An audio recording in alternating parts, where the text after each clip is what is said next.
सर्वांना जय भीम। उद्या 13 मे महत्वाची निवडणूक आहे। हा संविधान वाचवण्याचा अंतिम लढा आहे।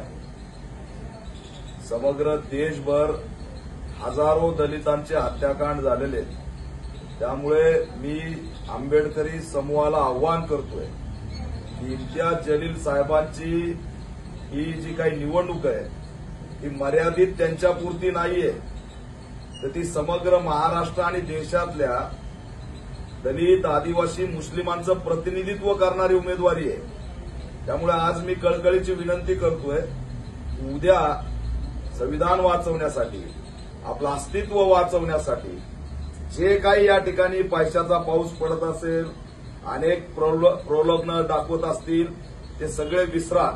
कारण हा लढा अस्तित्व वाचवण्याचा लढा आहे। उद्या मला गॅरंटी आहे की आपल्यावर जर हल्ले झाले तर फक्त जलील साहेबांना जर व्हॉट्सअपला मॅटर पाठवलं तरी त्याचा आवाज संसदेत उचलण्यात येणार आहे। हे काम दुसरं कुणीही करू शकत नाही आणि देशव्यापी या ठिकाणी प्रतिनिधित्व आपल्याला जलील साहेबाच्या माध्यमातून संसदेत पाठवायचंय।